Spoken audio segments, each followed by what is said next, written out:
conversation between a customer and the receptionist at a courier company. First, you have some time to look at questions 1 to 8.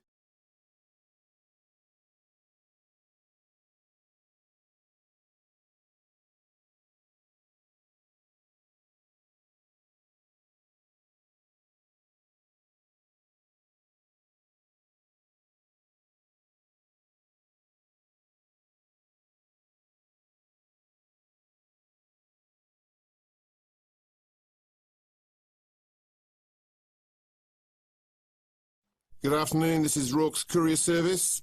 Pat speaking. How can I help you? Hello, Pat. My name's Joanne, and I would like to courier a package, if I may. You may certainly, Joanne.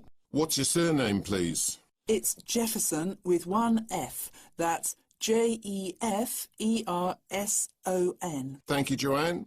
Now, could you tell me the address where the package will be collected from? Yes, it's my home address, so that's 22 Blue Lane Close, Old Malden, Surrey, KPT 530. Very good. I guess you also need the recipient's details. Quite right. Let's start with the name. It's Michael Muriarty, that's Muriarty. And the address, please? Michael lives on Birkdale Road at number 97. That's in Ashford, Kent. Excellent. And have you got Mike's postcode handy? Yeah, it's K29ZY8. I'll just repeat that. KT9SY8. Sorry, that's a Z, not an S. Got it? Got it. Do you have a daytime contact number for Michael? I certainly do. It's 011 876 99671. And when do you want your package delivered, Joanne? This Friday, the 22nd of May, if possible. No problem. Is there a particular time of day we should make the delivery at? Well, not really. Michael's self-employed, you see, and he works from home. I guess you can deliver at any time, though I think he'd prefer the evening, as he tends to be very busy during the day. Evening delivery. Now, one last thing. Can you tell me what the package will contain? There's a silver photo frame and a man's watch.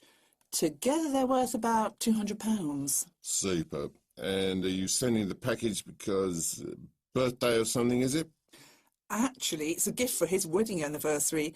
His wife and he have been married for 50 years. Can you believe it? That's impressive. Hope I'm as lucky. I assume you accept plastic? We take all major credit cards, as well as bank drafts and cheques. Excellent. I'll give you my card details now then, shall I? Not necessary. We don't charge in advance. You should give them to the courier in person on the day. Gotcha. Before listening to the rest of the conversation, you have some time to look at questions 9 to 10.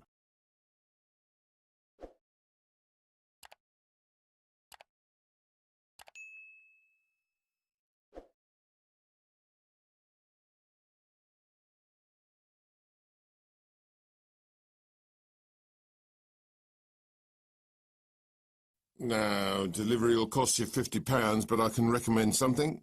Of course. If I were you, I'd take out our goods in transit insurance, as your package is quite valuable. Isn't that included in the price then? No, you're only covered for theft, but not for accidental loss. Surely you're responsible if the product gets mislaid. Not since the recent change in legislation. Customers are now required to take out an additional insurance to cover this risk. That's ridiculous. So I pay £50 and have to cough up more money if I want to make sure my package doesn't get misplaced. What am I paying you for? I'm sorry, Joanne. I wish I could change the situation, but I can't. How much is this insurance then? £2. Ah, well, why didn't you say so? In that case, I'll take it. Great. Well, that should be everything for the moment, Joanne. We'll give you a call, let you know we're coming. Thank you. Bye-bye. Cheerio then. That is the end of part 1. You now have half a minute to check your answers.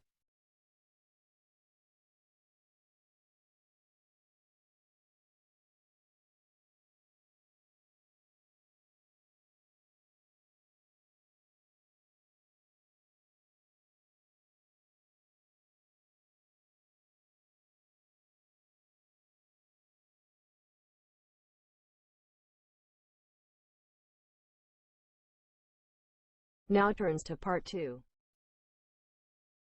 28-day tours that his company organises for students. Before you listen, you have 30 seconds to read questions 11 to 15.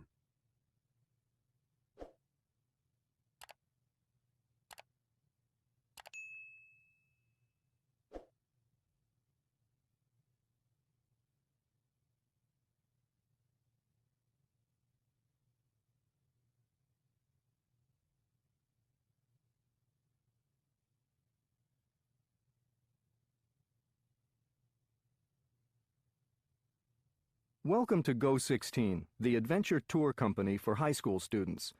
I've met some of you young people before our last meeting, and I'm glad your parents could make it tonight. Let's get started. You probably know that our company takes students aged 16 to 18 to around 40 destinations worldwide. Our maximum group size is 14, and we're away for 28 days. We usually go in the long summer vacation, but a couple of groups go in winter. Last year, Go16 groups visited China, Indonesia, Vietnam, and Peru. Sorry, not Indonesia, Malaysia. And this year, we're adding Ukraine. That'll be a winter trip because Kiev is gorgeous in the snow, but the climate brings additional challenges. But what you may not know is that Go16 is no ordinary business. We're as concerned about social responsibility as traveling. Of course, we go to beaches and restaurants like ordinary tourists, but every Go16 tour must include 3 things. Firstly, students learn some of the local language through a 10-day stay with a family. Then, they go on a trek.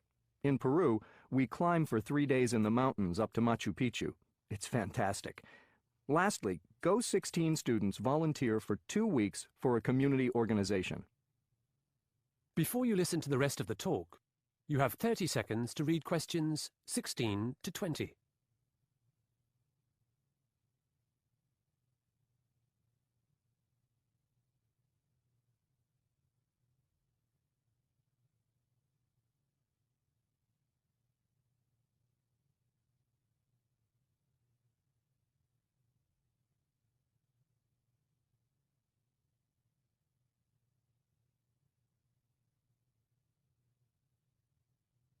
While I'm on this topic of volunteering, our Go16 group in China in 2009 took part in an environmental project to prevent the desert spreading. Our students saw the Great Wall and the Forbidden City in Beijing first. Then they flew 3,000 kilometers west to Kashgar. They assisted scientists from a well-known research institute with laying plastic netting in the Taklamakan Desert. Over time, seeds are caught in this netting, and eventually plants grow to create a barrier against sand. In 2012, another Go16 group went to see the progress, and they were amazed. Grasses, bushes, and even trees had grown that stopped the desert spreading. I can hear your mothers thinking, laying plastic netting in the Chinese desert? That doesn't sound safe or educational. Why would my child be doing that? As to the safety, Go16 has very good insurance. All our staff is bilingual and familiar with local conditions. Furthermore, we follow New York State health and safety regulations in every country we're in. Concerning the educational value of the Desert Project, I think all of those Go16 students got straight A's in biology and geography back home. Perhaps you're wondering, what does all this cost? Go16 has 2 packages, which you can read about in the brochure I'll pass round. Since the kids raise some of the money themselves, it's less expensive than you might think. As I said before, we've added Ukraine this year. We chose this country because the history of Eastern Europe is now part of the school curriculum. Some of you here tonight might be studying the communist period and the breakup of the former Soviet Union. Many Americans also have family members from there. Lastly, I was born in Kiev, the capital, so I'm Ukrainian-American. I can give a special insight into the country and culture. Now, I said earlier that Ukraine is lovely in winter. However, some of the community projects Go16 will be involved with are connected to AIDS and drug use. These may be challenging for teenagers. In my opinion, the world is a complex place, and understanding complexity is an important part of education. Of course, Go16's tours are fun. Trekking is fantastic fun, but they're also about personal development and understanding our ever-changing world. Now it's your turn. Any questions? That is the end of part 2. You now have half a minute to check your answers.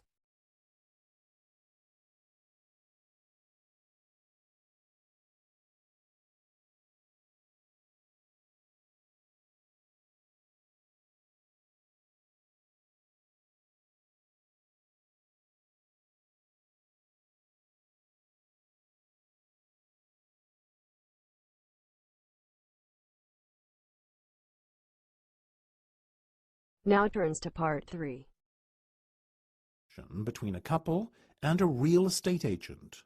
First, you have some time to look at questions 21 to 25.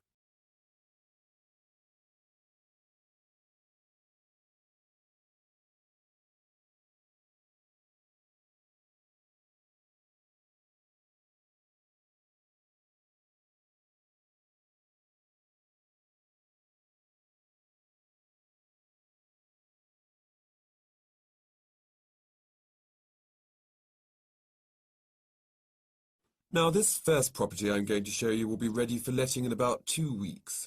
It's on the market for £1,500 per calendar month, but the landlord is open to offers.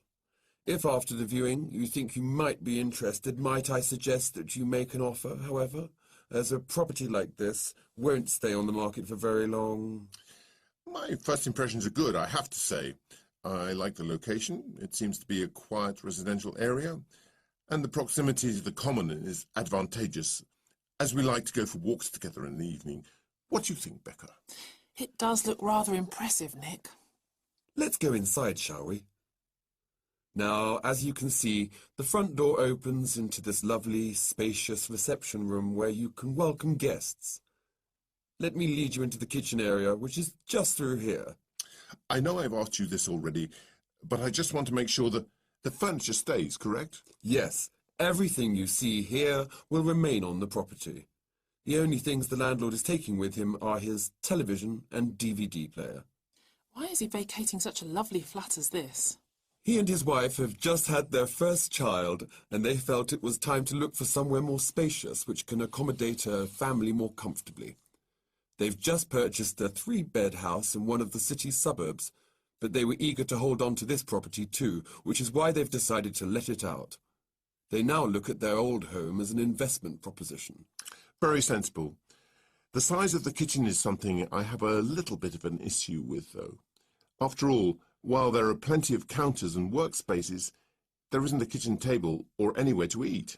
True, but come through here, and you'll find a very generous dining area. Wow, this is roomy. We could definitely entertain here, Nick. Do you mind if we view the bedroom and bathroom next? Of course. This way. Here's the master bedroom. There's a small room off to the side there that could arguably be used as a second bedroom, but I think the lack of space makes it better suited to acting as an office. Your ensuite bathroom is through here. It looks very modern. Has it been recently decorated?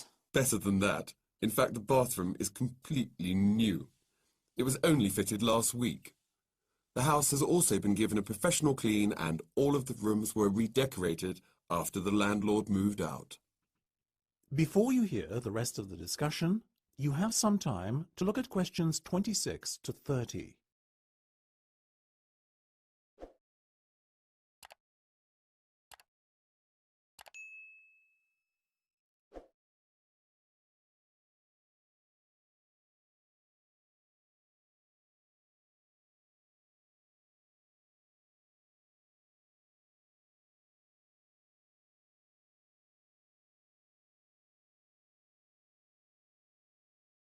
You can probably tell we like it. I'm glad to hear. But now let's get down to business. It's on the market at 1,500, you said, right? Right. Well, realistically, what do you think the landlord would be willing to accept? I would say offers over 1,400. Well, I'm not prepared to offer that. I'll make an initial offer of 1,200, and if that is rejected, I may consider upping my offer by £100, but that's as high as I'll go. As you wish.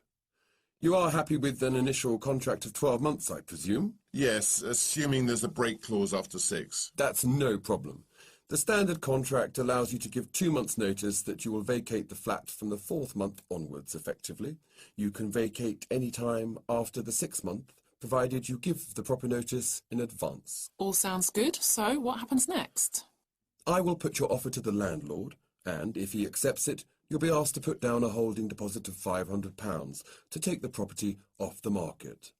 Then, assuming your reference and credit checks come back okay, we can sign the letting agreement and get you moved in. Before you sign the contract, though, on top of the £500 holding deposit, you will have to put down a further 4 weeks' rent in payment of the full bond deposit, as well as fronting up your first month's rent in advance. What about your fees? We charge £120 per person to cover our administrative costs and reference checking. So times that by 2, and that's what you'll have to pay me. Okay, well, thank you. We'll need a couple of hours to think it over, but we'll give you a call as soon as we decide one way or the other. That is the end of part 3. You now have half a minute to check your answers.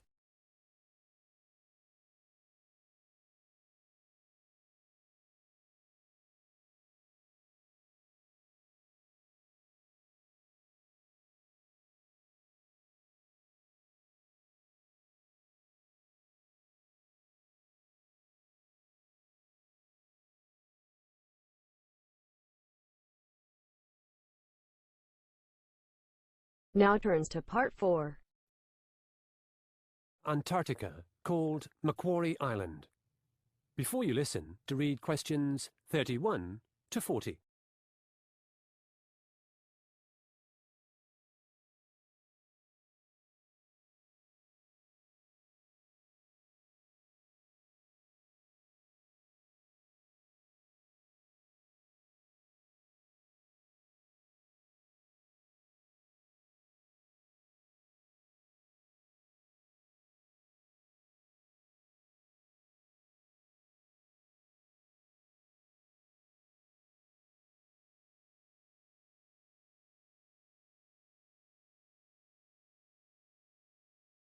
Good morning. Today's lecture is on Macquarie Island. We'll be using this island for our next assignment, in which I'd like you to write a practice proposal for a research grant there. Macquarie Island is halfway between the Australian mainland and Antarctica. To be precise, it's 1,500 kilometres south-southeast of Tasmania. It's quite a small island, only 128 square kilometres, but its geological value is immense. In 1997, it was made a UNESCO World Heritage Site for this reason. Macquarie Island is the only place on Earth where rocks from the mantle are exposed above sea level.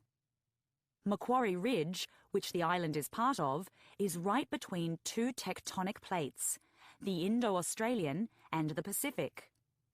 As you may imagine, earthquakes are common. One in 2004 registered 8.1 on the Richter scale. Luckily, there was no loss of human life.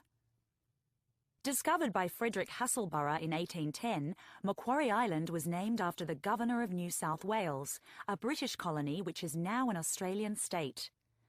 Hasselborough was looking for seals to kill. In those days, seal skin and blubber, or fat, were in great demand.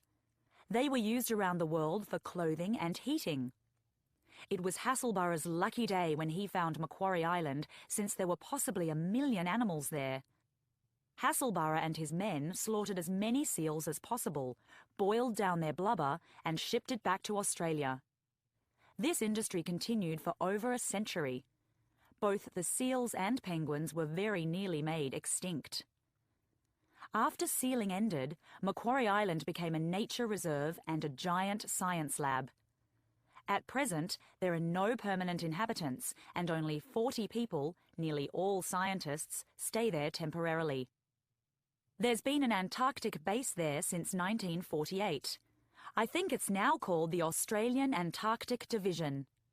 But back to some unfortunate events. In 1810, by accident, Hasselborough carried rats on his ships. Deliberately, he brought rabbits to feed his workers. Later, cats were introduced to kill the rats, but the cats bred like rabbits. By the 1950s, there were huge rat, cat, and rabbit populations. It is believed the cats killed 60,000 seabirds each year. From 1985 to 2000, more than 2,500 cats were destroyed by park staff. Rabbits don't eat birds, but they do cause erosion. Landslides, caused by rabbits, have reduced the area where birds make their nests. In 2007, a 7-year plan to rid the island of rabbits was put into action. So, what areas might your research proposals cover? Well, the geology of Macquarie Island is unique. Seismology is another possibility. There are also meteorological and magnetic stations for weather reporting. There's been a long-term study on rising temperatures collected by these stations, which has been fundamental in our understanding of global warming. Animal life is abundant. More than 80,000 elephant seals call this place home. There are flocks of rare birds, including 6 penguin and 4 albatross species. In fact, it's estimated that 3.5 million seabirds breed on Macquarie Island each year. Studying animal populations might be worthwhile. But the big money these days is in pest control.